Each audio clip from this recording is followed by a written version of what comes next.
أعوذ بالله من الشيطان الرجيم بسم الله الرحمن الرحيم السلام عليكم ورحمة الله سورة الأنعام آية نمبر 71. قل أندعو من دون الله ما لا ينفعنا ولا يضرنا ونرد على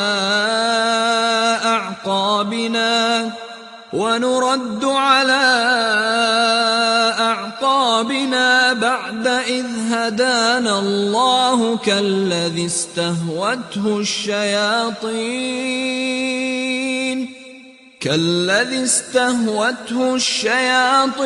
في الأرض حيران له أصحاب يدعونه إلى الهدى ائتنا قل إن هدى الله هو الهدى وأمرنا لنسلم لرب العالمين۔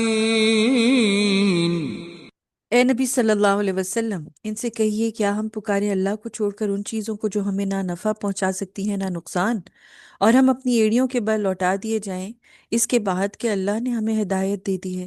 اس شخص کی مانند جسے شیطان نے بیابان میں بھٹکا کر حیران و سرگرداں چھوڑ دیا ہو، اس کے ساتھی کو سیدھے راستے کی طرف اس کے ساتھی اس کو سیدھے راستے کی طرف پکار رہے ہوں کہ آؤ ہماری طرف۔ کہہ دیجئے یقیناً اللہ کی ہدایت ہی اصل ہدایت ہے، اور ہمیں تو حکم ہوا ہے کہ ہم تمام جہان کے پروردگار کی فرما برداری کریں۔ یہاں پر جو آدمی توحید کی دعوت قبول کر لینے کے بعد پھر شرک میں مبتلا ہو جاتا ہے اور بتوں کی پرستش شروع کر دیتا ہے، اس کے بارے میں مثال اللہ سبحانہ و تعالیٰ نے بیان کی ہے یہاں، ٹھیک ہے؟ جیسے کوئی آدمی اپنے ساتھیوں کے ساتھ کسی صحرا سے گزر رہا ہو اور شیاطین جنوں کے نرغے میں آ جائے، یعنی ایسے ایول فورسز کے جھانسے میں پھنس جائے جو اسے راہ راست سے بھٹکا کر کسی اور دور طرف لے جائیں، یعنی جو اس کا ایکچول پاتھ وے ہو، جس کے اندر اس کو منزل تک پہنچنا ہو، اس کے گھر پہنچنا ہو، وہاں سے وہ کہیں بھٹک جائے ادھر ادھر، اور وہ حیران و پریشان یہ سمجھ ہی نہ سکے کہ وہ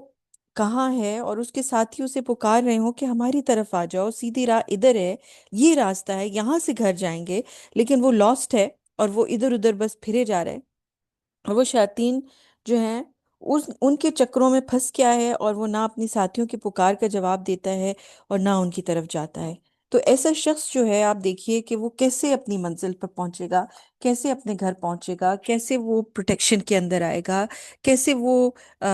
رات کے اندھیروں کے اندر جو ہے وہ کسی سیف جگہ پہنچ سکے گا؟ ایسا تو نہیں ہو سکتا نا، جب وہ سیدھے راستے ہی کی طرف نہیں آ رہا اور وہ ادھر ادھر بھٹک رہا ہے۔ ابن ابی حاتم نے ابن عباس رضی اللہ تعالیٰ سے روایت کی ہے کہ یہ ایک مثال ہے جسے اللہ سبحانہ و تعالیٰ نے باطل معبودوں اور دعوی اللہ کی حالت بیان کرنے کے لیے ذکر کیا ہے۔ تو دو چیزیں ہیں یہاں پر کہ باطل جو معبود ہیں وہ تو انسان کو غلط طرف لے کے جائیں گے ہی جائیں گے، وہ تو کام ہی ان کا ہے، اور شیاطین سے مراد یہاں جنات ہیں جو لوگوں کو ان کے اور ان کے آباء و اجداد کے نام لے کر پکارتے ہیں، تو ان کے پیچھے لگ جاتے ہیں اور ان کی پیروی شروع کر دیتے ہیں۔ یہ جو جنات ہیں، شیاطین ہیں، ایول فورسز ہیں ساری، ان کے پیچھے انسان جو ہے وہ ایسے لگ جاتا ہے کہ جیسے وہی اس کو جو ہے وہ ہر چیز سے نجات دلائیں گے، اور وہ یہ سمجھنے لگتے ہیں کہ وہ صحیح راستے پر قائم ہے، صحیح بات پر قائم ہے، یعنی انہی کی بات حق ہے، یہاں تک کہ وہ ہلاکت میں پڑ جاتے ہیں، اور بسا اوقات وہ شیاطین انہیں کھا جاتے ہیں، یا یعنی کہ اپنے کاموں کے لیے استعمال کرتے ہیں، ایول کاموں کے لیے استعمال کر سکتے ہیں، یا کسی ایسی جگہ پر ڈال دیتے ہیں جہاں پیاس کے مارے وہ مر جاتے ہیں۔ یہی مثال ان لوگوں کی ہے جو اللہ کے سوا دیگر معبودوں کی عبادت کرتے ہیں، یعنی کہ وہ غیر اللہ کوئی بھی ہوں، ٹھیک ہے، چاہے انسان کا اپنا نفس ہی کیوں نہ ہو، چاہے وہ کوئی اور فورسز کیوں نہ ہوں، جب انسان ان کے پیچھے اللہ کو چھوڑ کر ان کی بندگی میں لگ جاتا ہے، ان کی سلیوری میں لگ جاتا ہے، ان کے آگے یس باس شروع کر دیتا ہے، تو ایسے ہو نہیں سکتا کہ پھر وہ انسان سیدھے راستے پہ آ سکے اور سکسیسفل ہو سکے، بلکہ وہ نہ صرف اپنے برے کام ان سے کراتے ہیں، بلکہ وہ ایونچولی جو وہ ان کی ہلاکت کا باعث بن جاتے ہیں، اور ان کو دنیا اور آخرت دونوں میں تباہی کا سامنا دیکھنا پڑتا ہے۔